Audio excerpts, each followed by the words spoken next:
Salut tout le monde, bienvenue pour ce nouvel épisode de la carrière de Project Cars. Alors on reprend les bonnes habitudes cette semaine, après la semaine passée vous n'avez eu qu'un épisode, c'était un peu le bordel, bref vous avez eu toutes les explications.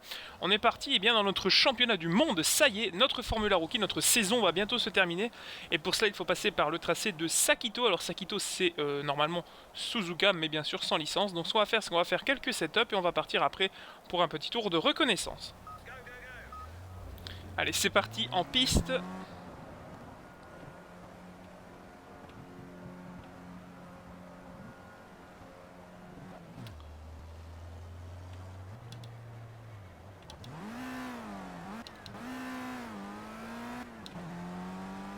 Ça aura été compliqué de trouver le bon rapport, mais on est dedans. Ça y est, donc maintenant il va falloir laisser chauffer les gommes.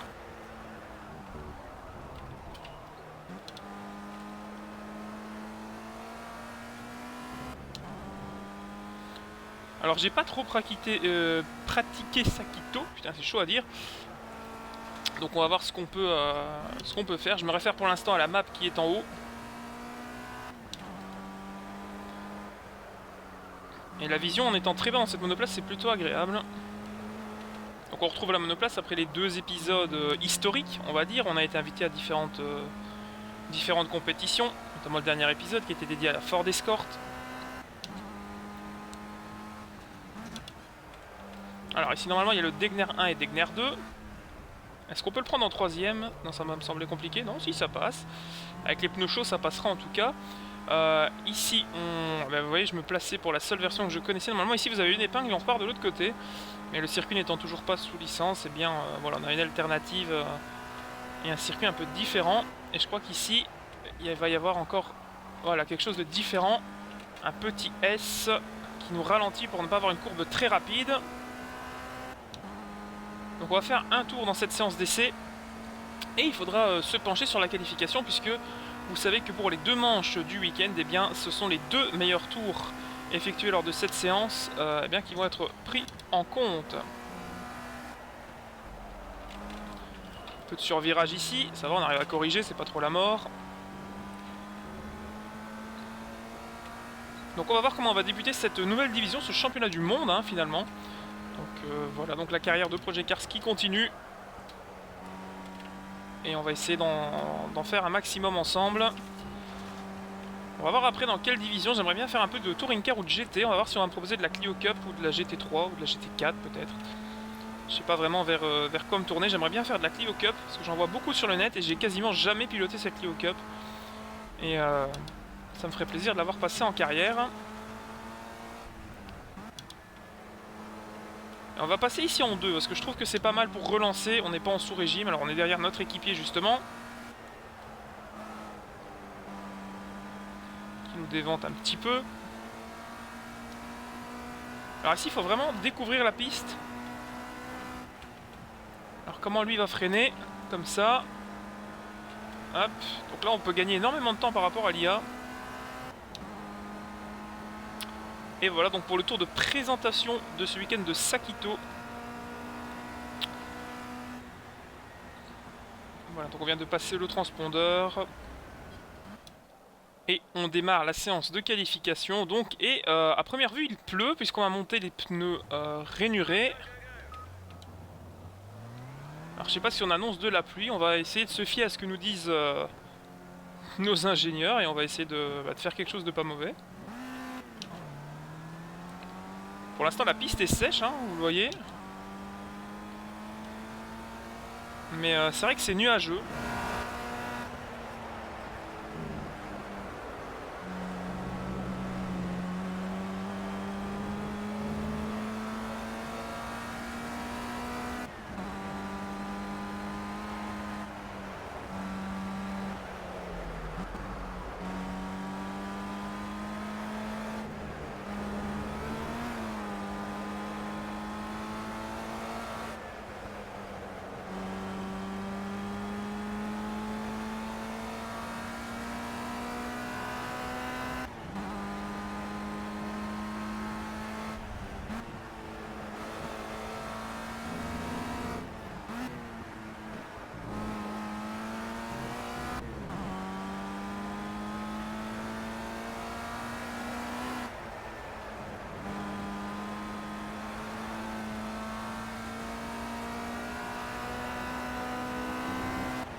Ah, ça y est, les premières gouttes qui arrivent et là je me loupe complètement. Donc là j'ai perdu pas mal de temps. Donc on est pas mal avec les pneus pluie vu que je pense pas qu'il y ait vraiment de pneus intermédiaires. Donc voilà, il commence à pleuvoir lors du premier tour chrono. Donc bien vu de la part de l'ingénieur qui avait prévu le coup. Donc on est fond de 4. Et les pneus sont chauds, donc ça c'est une bonne chose pour débuter ce tour. La voiture est peut-être un petit peu trop dure, mais bon ça je verrai après avec éventuellement la barre anti-roulis. Non, non, non, non, et voilà. Premier temps à valider, donc ça c'est pas très bon. Donc on a déjà perdu une tentative, on va continuer de tourner. Mais les pneus sont en surchauffe. Et ça c'est pas bon du tout. Donc, il nous reste 7 minutes 40, on va voir si le pneu descend en température. Et si d'autres pneus, voilà, ça commence à surchauffer. En fait il ne pleut pas assez pour que les gommes eh bien, soient dans leur fenêtre de fonctionnement. Donc ça va nous poser quelques soucis. Oh là là, oui, les pneus sont complètement chauds. Donc on va rentrer à la fin de ce tour, on va faire un dernier setup et on va voir si on peut refroidir ces gommes. À moins que la pluie persiste. Alors, je vous avoue que là je sais pas trop quoi faire. Parce que là le soleil a l'air de revenir. Comme vous regardez, il fait plus clair qu'en tout début de session où c'était nuageux. Là ça a très vite évolué. Alors surtout il ne faut pas oublier ici, voilà, qu'il faut freiner. Alors c'est très bien fait parce qu'il y a juste une bosse. Alors je sais pas où est l'entrée des stands, elle est ici. Voilà. Ça c'est de la rentrée des stands. Ça c'est de la rentrée au stand, pardon. Mais il y a quand même un pilote qui s'appelle Kirby, quoi. Kirby Bettison, je viens de voir ça. Bon écoutez. Qu'est-ce qu'on fait? Est-ce qu'on essaie de repartir avec ce qui nous reste de carburant vu que la pluie maintenant est plus présente? Ou on essaie de réduire un petit peu la température des pneus? Ça peut être intéressant. Alors, on va essayer de remonter, il nous reste 6 minutes 18, au pire on pourra encore faire une tentative, mais là la pluie elle est présente. Et on part avec une piste plutôt sèche, mais on est toujours en température, mais on est trop chaud dans les pneus. Ça va vite devenir une patinette. Donc on va devoir réduire la température. On va voir à combien on en est en température, parce qu'on est peut-être juste un petit peu trop chaud. Alors on va regarder ça ensemble les amis. Alors au niveau des températures, vous voyez, on est à 130, 140, 130, 100. Oui, donc c'est pas du tout ce qu'il faut. Donc on va rentrer. Donc voilà, maintenant qu'il pleut bien, on a monté des pneus avec un peu plus de pression. On ne peut pas changer la pluie aérodynamique étant donné que la voiture n'est pas munie d'aileron, mais on va voir ce qu'on peut faire tout simplement. Donc ça devrait un petit peu moins chauffer. Donc on va laisser un petit peu ceci pour voir à combien les pneus sont à 30. Donc il va falloir que là ça monte en température. Si on ne veut pas se faire avoir. Donc on va attendre un petit peu. Ça devrait monter assez facilement. On va voir ça sur le petit graphique. En bas à droite. Donc il nous reste 4 minutes 22. Pour l'instant on n'a pas de chrono rentré. Et c'est dommage parce qu'il va falloir faire 2 tours. Et je pense qu'on ne pourra pas en faire 2. Donc on partira certainement très loin pour la deuxième manche. J'ai peut-être mal joué le coup. Et drapeau jaune. Oh là, il y a une voiture qui est arrêtée dans le dernier virage.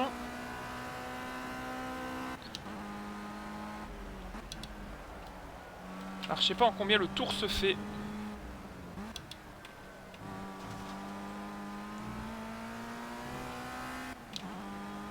J'ai pas encore vu le chrono réel. Est-ce qu'il y a encore déjà des chronos qui ont été enregistrés? Non, pas encore.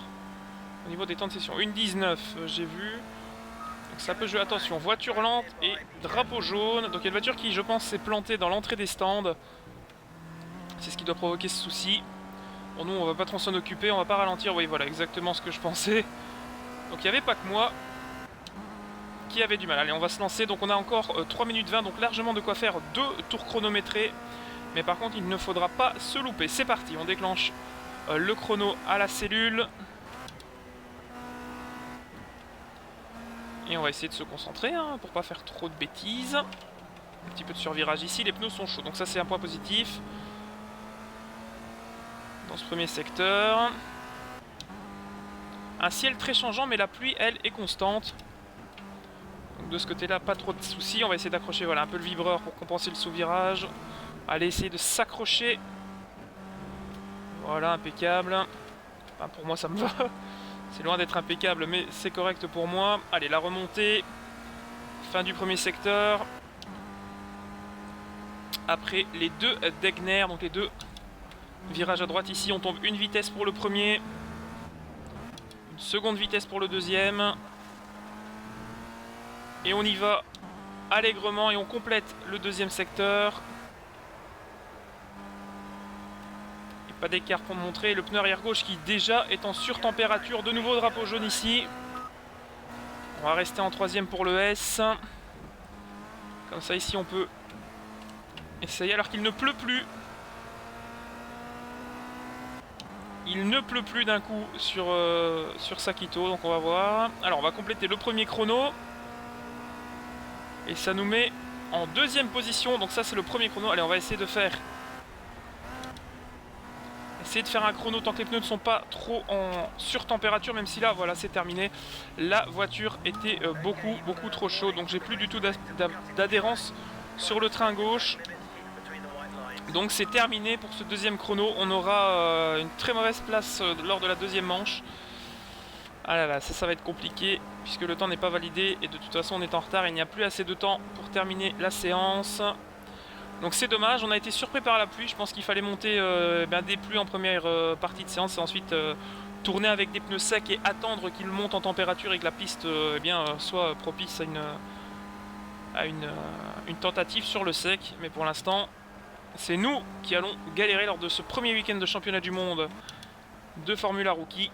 Ça va être compliqué en deuxième manche de se défendre, mais bon, il y a des opportunités de dépassement. On a des secteurs où on est quand même plus rapide, je pense à la dernière chicane, donc voilà, globalement ça devrait faire le boulot.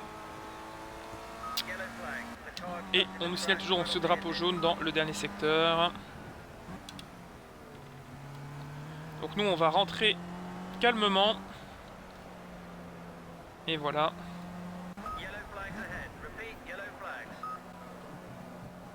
Et on va mettre un terme alors qu'il reste 25 secondes à cette séance qualificative. On va se diriger tout de suite vers la première des deux manches de ce week-end de Nippon, où on partira logiquement en seconde place. Donc on a de bonnes chances face à Antonio Roberto qui est actuellement le détenteur de la pole devant Bob Harris 3e. Il faut commencer à retenir les noms.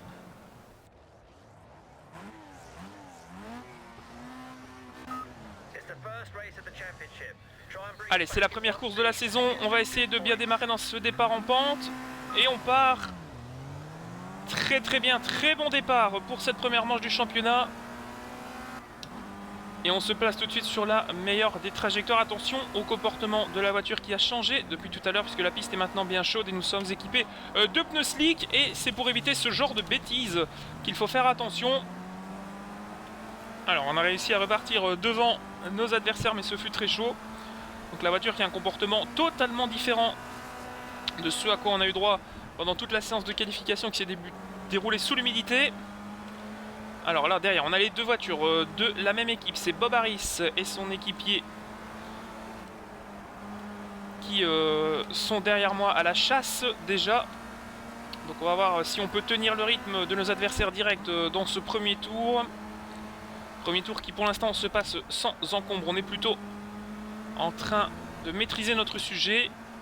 Et derrière, attention, hein, il est toujours présent, le pilote. On jette un œil dans le rétroviseur droit. Attention, une tentative d'attaque portée peut-être. Oh, ça aurait été un petit peu osé d'aller placer une attaque à cet endroit-ci. La quatrième, et on va retomber en 3 pour la chicane. Et on va aller dans cette descente. Oh, et bien dans le bac à gravier pour débuter. Ça, c'était pas la meilleure idée pour compléter le premier tour de cette première manche du week-end. Certes au commandement, mais on s'est fait très peur. Voilà le passage du transpondeur maintenant. Et c'était le premier tour de course. On rentre de nouveau dans les deux droits ici. Attention derrière, il y a quand même une présence dans les rétroviseurs de la part des deux voitures bleues et blanches. Bob Harris notamment.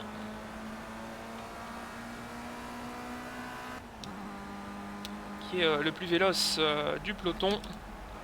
La troisième ici dans le S, qui va nous emmener dans les enchaînements vers les deux Degner. Attention, ici les S, et lui aussi est allé mettre 2 roues dans l'herbe, dans le gravier en l'occurrence, donc ça va, on n'a pas trop d'avance, mais on arrive à tenir le rythme de nos adversaires directs qui ne peuvent pas placer d'attaque pour l'instant, ils sont condamnés à rester derrière. Le premier Degner qui se passe en troisième, le second on rétrograde en deuxième. Attention, de nouveau une tentative, on a envie d'attaquer hein, derrière, on est très présent, le peloton de tête qui s'est échappé, ils sont 4 à mener la course. Et derrière les 4 on est quand même serré, on est 4 à se battre pour le podium. Il y en a un de trop messieurs, il va falloir choisir et c'est parti, on descend. Allez, on est pas mal. La descente, on arrive à se détacher de ce quatuor maintenant. Et nous sommes donc en tête et on conclut le deuxième tour de course. Voilà, un dernier tour à boucler. Et ce sera 25 points dans la poche pour le vainqueur. Attention ici, le survirage qui est moins présent parce que les pneus ont bien chauffé. Mais attention quand même à ne pas se faire avoir dans le dernier tour. Et on réenchaîne avec les S du premier secteur, très particulier, premier secteur qu'on améliore de nouveau. On est en confiance avec la voiture, on n'hésite pas à aller sur les vibreurs, hein, là franchement pour le coup. Et peut-être même un petit peu trop. Alors attention, on est resté accroché dans l'herbe, ça pourrait nous jouer des tours. Alors là, petite erreur. Alors que l'on va conclure le deuxième secteur, attention, hein, rien n'est joué. Ça peut encore changer puisque derrière, voilà, maintenant suite à cette faute, eh bien c'est revenu et derrière changement de position pour la deuxième place, c'est Santiago Martinez qui double son équipier, qui va même perdre le podium pour le coup. Et bien voilà, comme quoi ça peut encore changer, on vous l'a dit, jusqu'à la fin de l'épreuve. Attention, dernier passage dans la chicane en troisième. Attention à ne pas être trop gourmand, on l'a vu tout à l'heure que ça pouvait poser des soucis, on passe parfaitement la dernière courbe et on va aller cueillir le drapeau à damier, non pas ici mais bien là-bas. Voilà, et c'est ici que l'on va remporter la première manche de ce week-end nippon, donc c'est plutôt une bonne chose. Et au niveau du meilleur tour, je pense que l'on doit également l'emporter. On continue.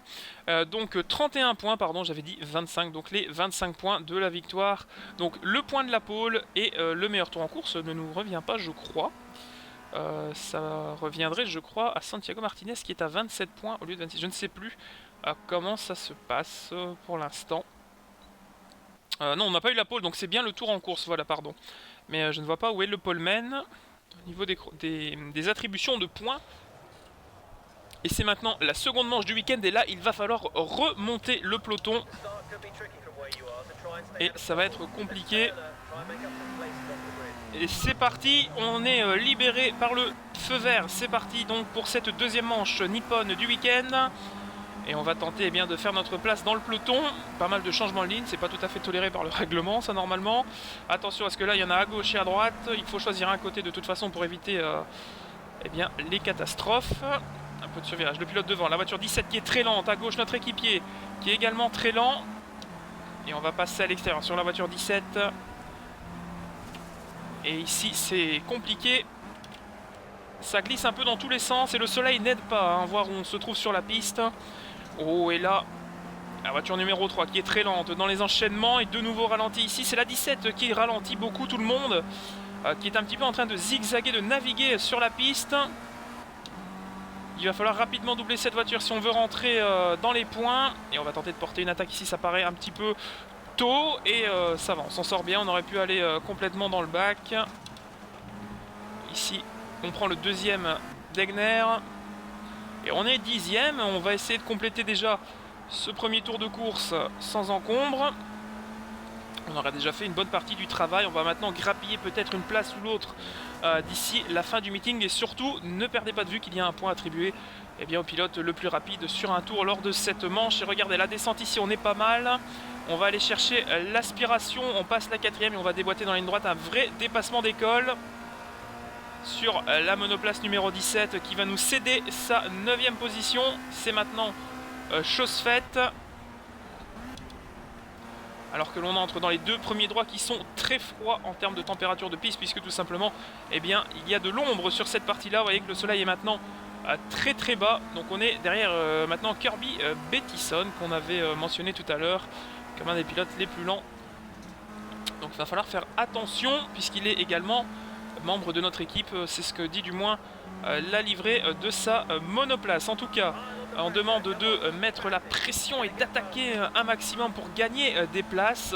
Alors sachant que je joue le championnat, peut-être que eh bien, notre équipier va faire voilà, le geste que l'on attendait, c'est-à-dire ne pas résister et nous laisser sa 8ème place. Ça va nous faire arriver en survitesse dans le premier Degner, mais pas de conséquences. Le deuxième Degner, ça passe également très très bien. On est maintenant 8ème de cette manche et on met bien notre position de voiture sur la piste pour tenter d'aller se montrer dans les rétroviseurs du garçon de devant.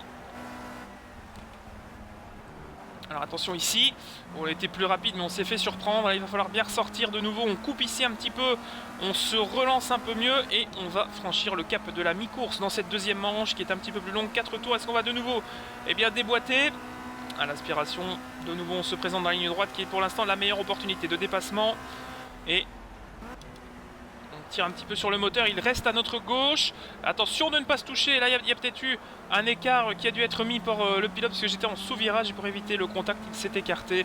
Bon, c'est un petit peu une manœuvre d'intimidation à laquelle il a bien tout simplement succombé, dirons-nous. Donc pour nous c'est bon, devant un pilote qui est très très large dans les S qui va perdre une position si ça continue. Alors attention puisque devant c'est Bob Harris qui était très véloce au niveau de la première manche et qui maintenant va nous céder sa 6ème place peut-être. Oui voilà, le pilote a lâché. Ramiro Correa qui est maintenant le pilote qui nous prive du top 5. Un petit peu de survirage ici, on corrige, ça passe plutôt bien. Allez, on va encore tenter de faire quelque chose dans cette deuxième manche. Et on nous dit qu'on a quelqu'un de très proche derrière. On plonge bien ici. La voiture numéro 36 qui est donc notre prochain objectif. Il va nous rester un tour pour entrer dans le top 5. Oh, il va peut-être pas falloir un tour. Oh, c'est toujours très dangereux ici. Il était dans une contre-trajectoire. Ça aurait pu très mal finir. Et ils se sont bien mieux relancés que nous à la fin de cette deuxième partie de tour. Et là, par contre, on est de nouveau très très bien dans la ligne droite. On prend la SPI en 4ème et on va aller chercher la voiture numéro 36. Peut-être. De nouveau on est très proche et il passe au-delà, au-delà du vibreur. Et là c'est nous qui sommes allés un peu trop large. Il va peut-être recroiser. Non, il n'en a pas l'occasion. Nous sommes maintenant dans le top 5. Devant donc Bob Harris. Donc ce qui est une très bonne opération au niveau des comptes du championnat. Et je pense que le meilleur tour en course va être pour nous puisqu'on doit être certainement, si ce n'est le pilote le plus rapide, un des 3 pilotes les plus rapides cet après-midi. Et la voiture numéro 27 qui fait de la résistance, mais visiblement ça ne suffira pas pour me priver du top 4. C'est passé. Les amis, nous sommes maintenant au pied de podium. Va-t-on tout tenter pour amener un deuxième podium lors de ce premier week-end de ce championnat du monde de Formula Rookie? Ça me semble possible, même si là je vous avoue qu'il n'y a plus beaucoup d'opportunités pour aller porter une attaque. On avait peut-être été envolé l'un ou l'autre cône. Alors là, il va falloir la jouer à la contre-trajectoire pour essayer de mieux relancer. Et c'est de nouveau cette monoplace numéro 9. Et on est pas mal. On est pas mal. Oh, est-ce qu'on peut aller le chercher? La ligne droite est longue. La ligne droite est très très longue. On va déboîter. Est-ce qu'on va jouer le podium? Ça va se jouer à la photo finie. Je pense qu'on va pouvoir être devant. Oh, ça va être serré. Je ne sais pas. Honnêtement, je ne sais pas. Alors visiblement, on nous offre le top 3. Oui, nous sommes pour 3 millièmes de seconde pilote 3ème de cette course. Quelle photo finish. Wow, c'était une arrivée très très très tendue. Donc vous pouvez voir les écarts. Donc on est à 143 et 146, donc 3 millièmes de seconde d'écart dans cette division. Donc c'est donc Antonio Roberto qui avait la pole qui remporte la course devant Greg Taylor. Nous sommes donc 3ème pour très peu devant Sigrids donc qui nous cède la 3ème place. On va voir le bilan de ce premier week-end de championnat du monde. Donc on remporte la première course, on fait 3ème lors de la deuxième. C'était plutôt pas mal et on était les pilotes les plus rapides lors des 2 courses en 1,23 à chaque fois. Donc voilà, c'était un très bon week-end. Au classement général, nous sommes donc 1 point seulement devant Antonio Roberto, notre donc principal adversaire. Sigrid qui est donc 3ème. troisième, donc ça aurait pu changer complètement le classement si on n'avait pas marqué les points de la troisième place. Bob Harris qui était très bien tout à l'heure, eh bien... Et le cinquième homme de cette course pour l'équipe Barracuda. Voilà les amis, c'est ici qu'on se quitte pour cette partie-ci du championnat du monde Formula Rookie. Et on se retrouve très vite pour la prochaine manche. Salut!